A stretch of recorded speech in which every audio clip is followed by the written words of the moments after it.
The Street Fighters are in place and ready to do battle. Welcome along then from Baku for round 4 of this Formula One World Championship.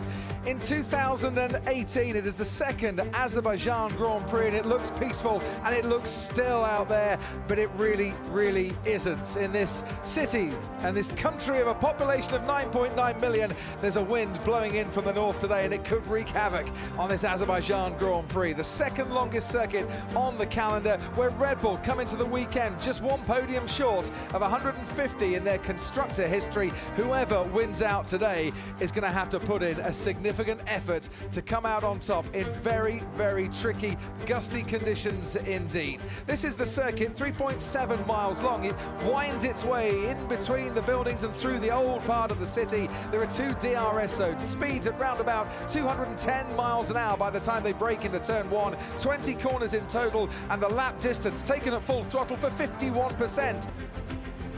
And it is an Azerbaijan Grand Prix where Ferrari have already made significant progress. This is the way the grid looks. Sebastian Vettel, for the 3rd time in a row, starts on pole, his first hat-trick of poles since 2013. Hamilton alongside him, ahead of Valtteri Bottas, who finished 2nd here last year. Daniel Ricciardo, last year's winner, alongside him, ahead of Max Verstappen in the other Red Bull, starting 5th for the 2nd year running. Kimi Raikkonen starts 6th, and behind them, Esteban Ocon and Sergio Perez, the 2 Force India drivers, next to each other once more. Carlos Sainz is the leading Renault driver on the grid, even though he was out-qualified. Lance Stroll starts 10th ahead of his teammate Sergei Sirotkin. Fernando Alonso from 12th has his best start in Baku, ahead of Charles Leclerc with his best start in Formula One, and Nico Hülkenberg, who picks up a 5-place penalty for a gearbox change. Kevin Magnussen, what can he do from 15th after a good start to the season? Has Stoffel van Dorn for company, ahead of Pierre Gasly and the Sauber of Marcus Ericsson, making his 80th start in Formula One. Brendan Hartley and Romain Grosjean both had problems in qualifying. Grosjean didn't set a time and had to change his gearbox as well.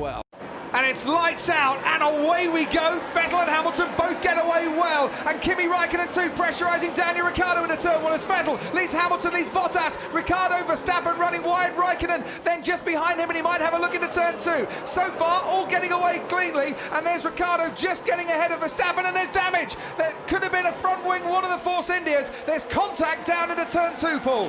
Yeah, it looks like somebody's lost a front wing, you can see, and it looks like there's a lot of debris. There's a lot of debris flying around, Paul. There's also a lot of sparks as well. Sorry, just to cut in there as Raikkonen and Ocon in their collision. Ocon is out of the race. Kimi Raikkonen into Esteban Ocon down at turn 3. Okay, the Ferrari crashed me totally in the wall.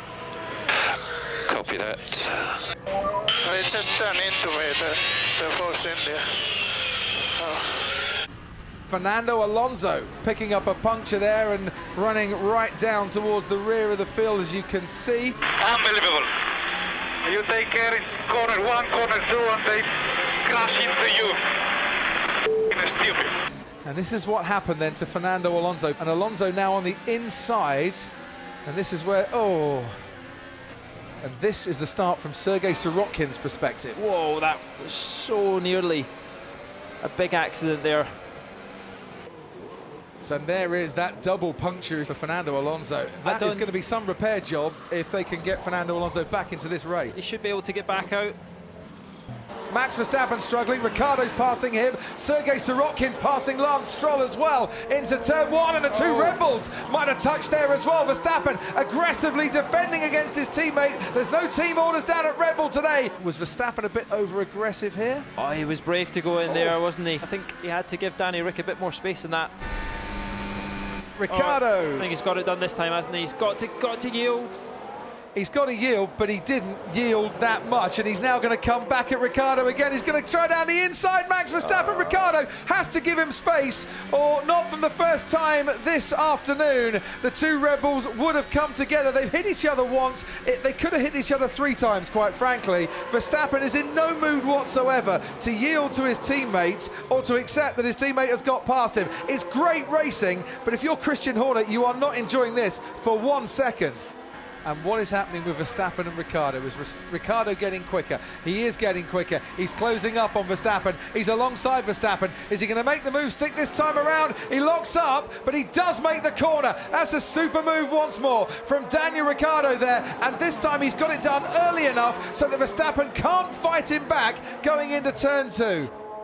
that is Ricciardo having first choice, having preference, because he managed to pass his teammate just 3 laps ago.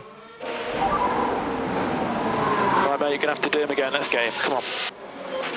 And there's Simon Rennie just giving the encouragement to Daniel Ricciardo. Now, if you're Christian Horner, what do you do now? No team orders reducing their pace, but they keep banging wheels, and they've got the potential to throw it all away here. You can see Max knows what Danny's... This is Max, I would imagine, not wanting Daniel Ricciardo to get anywhere near a slipstream or a He needs to keep him over the left. But he's going to try and dive down the inside. They have crashed. They've gone into each other. Daniel Ricciardo late braking, couldn't stop in time. Max Verstappen was right in front of him. And the 2 Red Bulls who have been touching and barging and banging all afternoon have had one bang too many. Ricciardo wanted to go left. Verstappen blocked him off, thought about going right, put on the brakes. Paul, give us your verdict on who was at fault there. Yeah, you can see Max had the inside covered. Daniel dummy-dum went to go to the outside, and then Max came across, and by that point it was too late. There's nothing he could have done to get out of the way. It's a fine margin, but you can't move more than twice. I think that's the issue. How can he be ahead of us? He was in front at 12 seconds and he had the gap to pit for the safety car. It's the safety car, not for the first time this season, has helped one driver over another to get them into the lead. Oh, someone's crashed under the safety car. It's That's the a Haas. Grosjean. It is Grosjean. No! He's weaving around, trying to get temperature into the tyres, and what's happened here, Paul? Oh, he's just dropped it himself. Trying to get temperature. We've got 51 laps, and anything can happen from here. Bottas will have to defend from Sebastian Vettel. Gone early. He's gone very early indeed. Has he caught them napping a little bit? Is it a double bluff? Hamilton's going to get the tow. Is it going to pay for him, or is it going to pay for Sebastian Vettel? Because look, Vettel goes to block and now tries to gain on Valtteri Bottas. Hamilton's going to dive down the inside, Raikkonen as well. Sebastian Vettel goes down the inside and he locks up, and that's going to cost him 1 and 2 and maybe 3 places. Valtteri Bottas leads from Hamilton. Raikkonen on the inside on Sebastian Vettel, and he picks up a place on his teammate as well. Oh, and there's a puncture for Valtteri Bottas. He ran across some debris. He ran across debris that was on the track. Hamilton takes the lead. Bottas in the lead has now got a puncture. So unfortunate for Bottas. He'd done nothing wrong. Oh, and he ran straight over the second piece. That is just tragic for Valtteri Bottas. The win stripped away from Bottas, who's not even going to finish here. Lewis Hamilton is going to take the championship lead here in Azerbaijan on this Sunday evening. He takes the checker flag now to win in Baku. It is Hamilton ahead of Raikkonen, ahead of Sergio Perez, who picks up what at one stage was a very unlikely podium. Force India can celebrate that. They're back in business. Get in there, Lewis. Well done, mate. I think Lady Luck was on our side today. Crazy, crazy, crazy race. Could we race in Baku every week?